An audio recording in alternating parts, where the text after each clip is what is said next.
Welcome back to the Constitutional Clarion.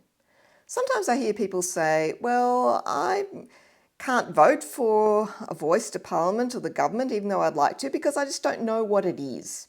Or other people say, well, how do I know it's going to do anything useful? So I'm going to attempt to answer those questions today. The first one, what it is, pretty simple really. It's a group of people. You can call it a body, which is what the Constitution does, or a board or a committee.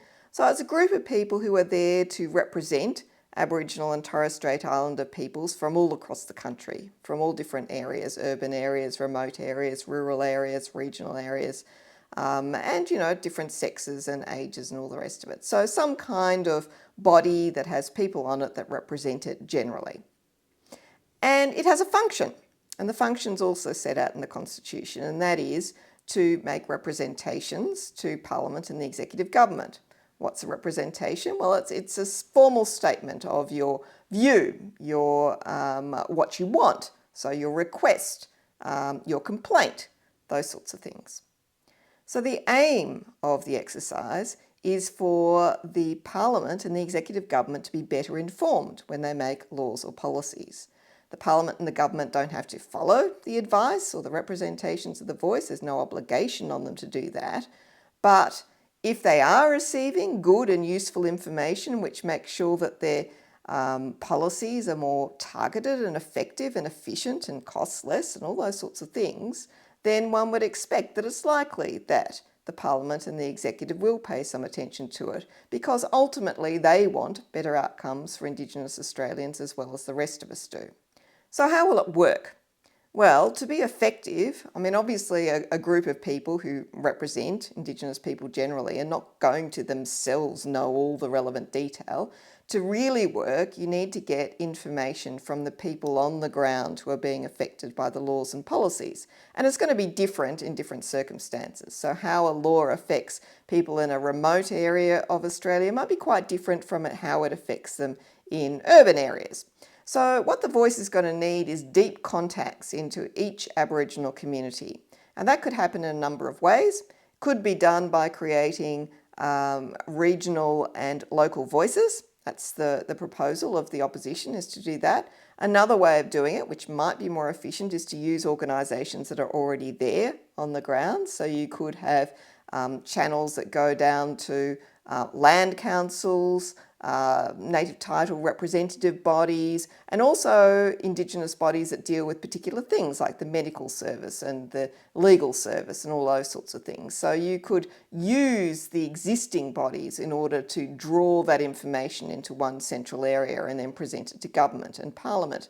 Or alternatively, and this might be another good way of doing it, you could have channels of communication that go directly to the elders in each of the community, the people who have the authority to represent that community.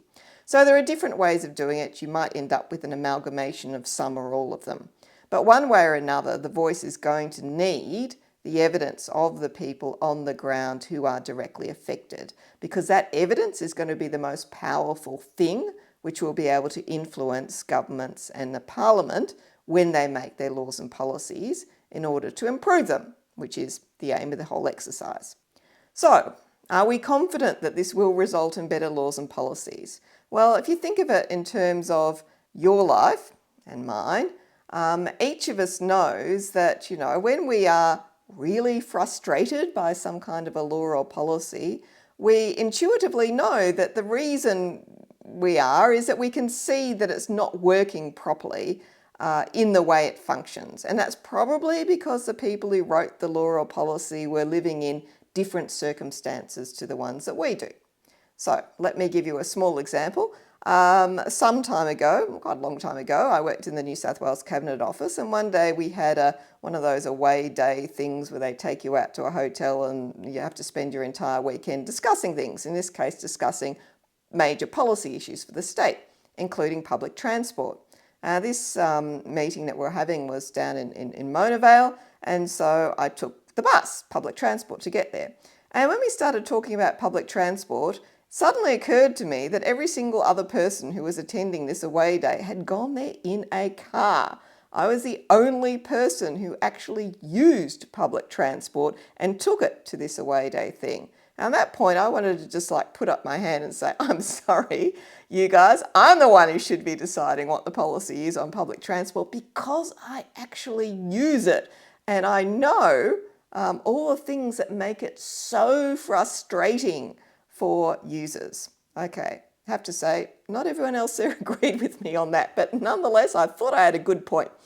And that's the reality. If you're a public transport user, you know why the bus stop is useless in the way that it doesn't stop the rain landing on you on a wet day. You know all the incredibly frustrating things that probably could be fixed relatively easily if the people who were designing the system and designing the vehicles and all the rest of it were actually the people who use them. All right, so from your own experience there, let's translate that to the experience of Indigenous people. You know in your own community why this particular law or policy is not working properly because it operates in a way that is inconsistent with the fundamental rules of how your Indigenous society works, for example, or the circumstances in which you live, if they're circumstances out in remote communities, etc. So having that input, and that's all it is, input from the people who are actually affected, does have the real possibility of improving the policies and the laws that are made in relation to Indigenous people, and indeed could improve them in relation to other people as well who live in remote communities, etc., etc.